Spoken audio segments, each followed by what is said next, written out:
Unlike traditional search engines that crawl an entire page, large language models have something called a token limit, which means they don't read your page in full. They prioritize what's most structured, most clear, and most useful within that limit. With this in mind, we need to rethink how we structure content, and this shift is what we call on-page LLM SEO. Another acronym. So in this video, we're going to talk about optimizing your page for large language models. Let's go. In the AI search era, your content has to be both machine readable and answer ready. Though keyword optimization is still important and some of the things we will be sharing might seem familiar to you SEO folks, AEO, GO, LLM SEO, whatever, the key difference between SEO and all those acronyms is the focus. I'm restructuring content in a way that shifts the spotlight onto what actually matters for LLM, so you'll know exactly how to adapt proven SEO tactics for the realities of AI-driven search. So let's talk about the first.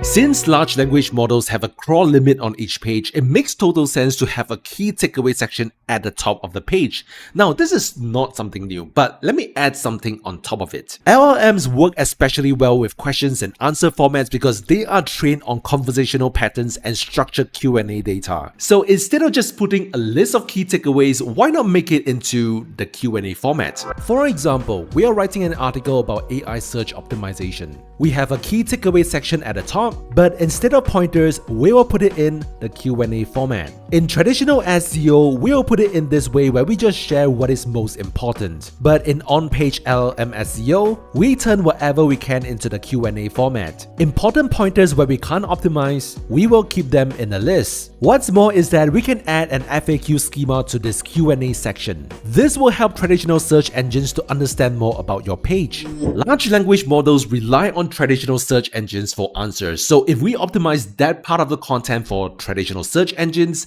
it indirectly helps the large language models. I hope it makes sense. Anyway, the FAQ schema looks like this to your visitors, but in the back end, the FAQ block looks like this, which includes all the questions and answers. Now, this FAQ block is only meant for RankMath users, even the free version. Some other plugins have this feature as well, so if you do not use WordPress, you would have to add an FAQ schema that looks like this on your page source code. Now, if you are using WordPress but you are not using a plugin that offers an FAQ block, maybe you can consider using RankMath. Anyway, if we test the source code of this page on Google Rich Results Testing Tool,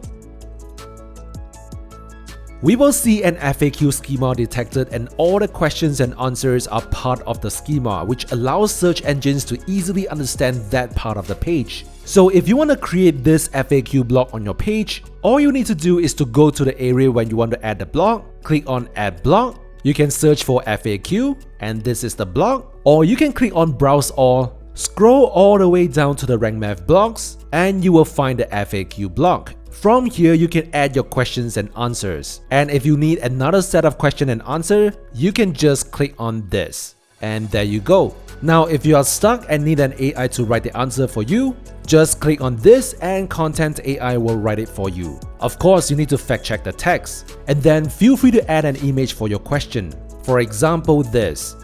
And if you want to see how this looks like, let's visit the post. And here you go. And then if you need to organize the questions and answers, you can simply move them up or down. So in on-page LLM SEO, add a key takeaway section for all your content-rich pages, but turn them into the Q&A format laced with the FAQ schema. That way you are not only optimizing your page for LLMs, but also for traditional search engines.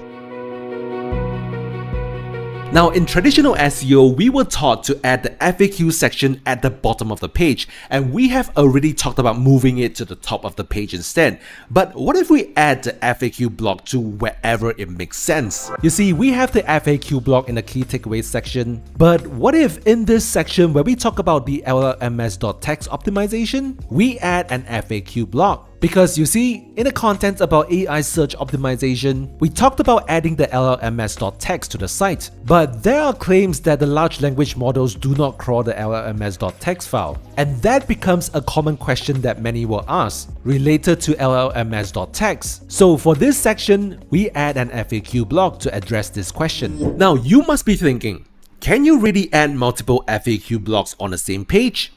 The answer is yes. So let's go to the page in the front end, and this is the additional FAQ block that we have added to the page. Let's copy the page source code and test it on Google Rich Results Testing 2. This will tell us if there are any errors with the schema markups. And here we go. We have the FAQ schema and no errors. Let's check it out. And we can see that the new question and answer has been added to the schema as well. The only thing that you do not want to do is if you add FAQ blocks on the page, you do not want to add an additional FAQ schema through the schema generator. We recommend just using the FAQ block. So for every section of your page, if there are dire questions related to the H2 or H3 heading you're writing about, add the FAQ section.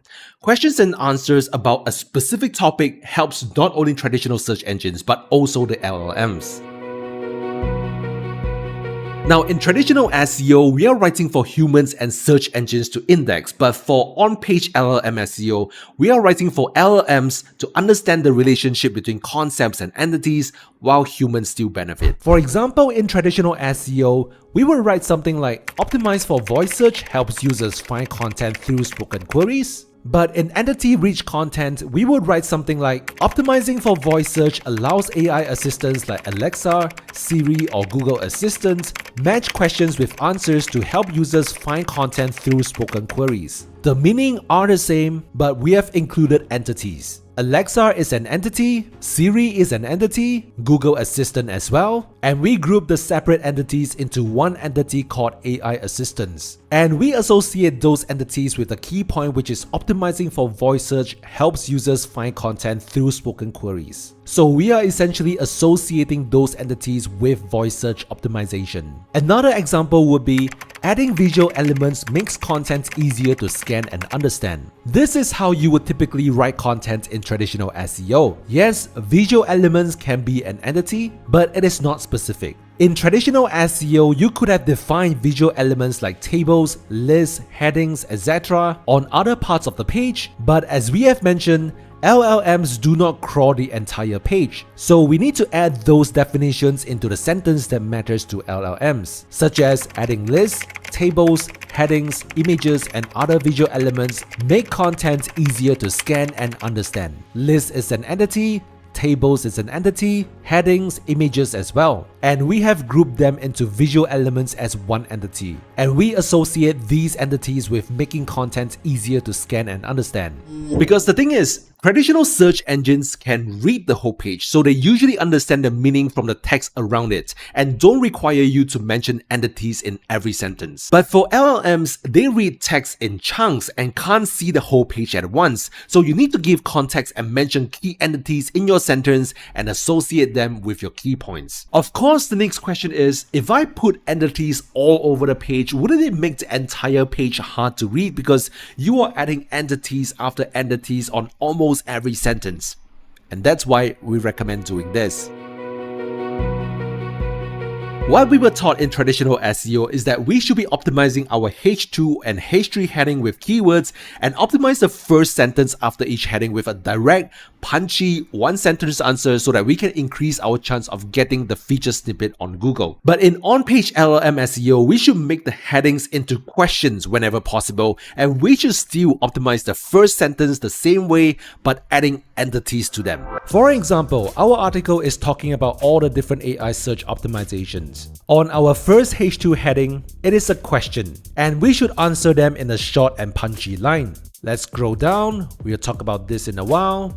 And right here, if we were to optimize for traditional SEO, we would have added a heading like this: understand keyword research in the AI search era. But if we were to optimize for LLMs, we would write this instead: how to do keyword research in the AI search era, because it is a question instead of a statement. Just in case you don't know, we have covered this exact topic about keyword research in the AI search era right here. You might be interested in checking that out, but do it later. We have left the link in the description. Anyway, right after the heading, we will optimize the following sentence for featured snippets as well as LLMs. such as having a direct, punchy, one-sentence answer that is about 20 to 40 words, and associating entities which are bold for your reference. ChatGPT is an entity, Perplexity is an entity, Claude as well, and they use multiple SEO optimized keywords to search on traditional search engines such as these entities. So we are associating these entities with the key point, giving these entities meaning and association. The first sentence is optimized mainly for featured snippets and LLMs, and the rest of the section is to solidify the understanding for humans. Let's do another example. In traditional SEO, we would have used this statement as the heading. Create other multimedia formats for AI search optimization. But optimizing it for LLMs, we will use this instead. Why focus on other multimedia formats for AI search optimization? This is just an example for you. Don't flame me if my grammar or English isn't proper, alright? Now, right after the heading, we would optimize the first sentence with entities to associate them with the main point. Again, for your reference, the bold text are entities. So we are essentially saying that AI search platforms like this and this do not only pull text and entity, they pull answers from images, videos, audios, and others. Thus, creating other multimedia content formats gives you a higher chance to be cited and seen. Well, this is not exactly an entity, but this is the main point. So you don't exactly need to plaster the entities all over the content, but only the first sentence or paragraph right after the heading, because those are the places where LLMs will likely read. I hope it makes sense. Now, what we have done up to this point is already helping with voice search optimization because we have structured our content with questions and answers, but an additional way to optimize your content is through a speakable schema. Now, technically, LLMs do not process schema the same way Google does, but adding a speakable schema still pays off because it forces you to highlight short, naturally sounding passages on your page. In other words, you are not just mucking up text, you are shaping content that works in voice search, AI-driven summaries, and conversational answers. Let's say that you want to mark this question heading and answer with a speakable schema. If you are not using Rank Math Pro, you will be editing this heading and sentence as HTML and defining them as a CSS class, let's say other media formats. And then you will be adding the speakable schema like this to your page source code, where you select this class as part of the speakable schema, making this the question and this as the answer. However, if you are using Rank Math Pro, all you need to do is to click on the heading block, go to the block setting, expand the advanced tab, and in the additional CSS classes view, we can add the name of the CSS class. This can be anything, but we recommend a descriptive text. Do not leave any spaces because they are seen as different classes. If you need to add a space, use a dash instead. Then do the same for the paragraph as well. Following that, the next thing you want to do is to go to Rank Maths tab, go to the schema options. The speakable schema is within the article schema, so we want to edit it, and from here you want to enable the speakable schema. Click on add property, and then before you add the CSS class you have created, you want to add a dot followed by the class. And that's basically it. Let's click save for this post. Now, if you want to mark another set of question and answer with the speakable schema, let's say this heading and the first paragraph, you can click on the heading block, go to the block setting, expand the advanced tab, and right here you can create a new CSS class, say keyword research. Do the same for the paragraph, edit the speakable schema, click on add property, add a dot right in front, paste the new CSS class, and save for this post. Now save the page. Now to know if the speakable schema works, let's visit the page and view its page source code. Copy everything and go to schema.aux validator. Select the code snippet option and paste your source codes here. Run the test, and in the blog posting schema, we can see that the speakable schema is added without any errors. Now you might have another question like, can I use the same CSS class on other pages? For example, we have created the keyword research CSS class earlier. Can we use the same CSS class on other pages? And the answer is yes, it doesn't matter, and it does not affect your overall SEO, GEO, AEO, or whatever. Similar to traditional SEO, we add relevant data such as statistics from other people, statistics from our own research, add tables, add bullet points, and of course, images with alt text to separate our content, making it schemable and accessible. For LLM SEO, these same elements carry extra weight. Structured formats like tables and bullet points don't just help readers, they also make it easier for AI systems to parse information in chunks. And statistics, whenever written in clear standalone sentences, for example, 72% of marketers plan to increase AI budgets in 2025, are more likely to be quoted directly in AI summaries. While it's not guaranteed, well-placed structured elements are more likely to be surfaced directly in AI answers, since LLMs and AI search engines favor content that is concise, scannable, and clearly organized. So here are the other on-page LLM SEO you can do. Whenever you have completed your article, you want to make sure to add a table of contents to the page. Simply go to the section where you want to add the table of contents. It is usually right at the top of the page, ideally after the key takeaway section. Now, as a Rank Math user, even the free version, you can click on Add Block, search for table, and you will see Rank Math's table of contents block here. As soon as you have added the block to the page, all your heading text will appear automatically. You can even edit the text if you want to. Hide certain heading text. For example, this is a H3. So to hide this, we can simply check this, and all H3 heading text will be hidden. And you can even customize the look and feel of the table of contents. So if your SEO plugin wants you to upgrade to the premium version to get the table of content feature, you may want to consider switching to us. Anyway, other than adding the table of contents, if you have a table that comes with original research data, or you have cited the information from other sources, like in our case, this table includes originally researched statistics. We can click on the table block and then click on this button to add a caption right below. We can say originally researched by Rank Math SEO. Also, if you have embedded a video on your page, you can add the transcript of the video on the page, or if you have added a podcast episode, add the transcript to the page as well. Do not hide the transcript behind a JavaScript action, for example, an accordion, but it really depends on how the accordion or the element is made. For example, if I add a cadence accordion block on the page, let's say we add a title, click to see transcript, and hidden within the accordion, we want to add a line that says, this is a test transcript to see if the accordion will hide this text behind a JavaScript. And then we select start with all panes collapse. Let's save the page, visit it. Let's go to the section, and this is how it looks. You see the text is hidden within the accordion. Now, what you want to do to know if the text within the accordion is hidden behind a JavaScript or not is to simply right-click on a page and view its page source. Then hold Ctrl F or Command F to find the text, and let's search for the exact line of text. And here you go. If we can see the content here, it means that the text is in the HTML, and it is safe for both search engines and LLMs to find it. But if you cannot find the text here, then it is practically hidden from LLMs. That's because LLMs do not render JavaScript like a browser. They rely on text that is accessible in the raw HTML. So what do you think about our on-page LLM optimization? Is it helpful to you?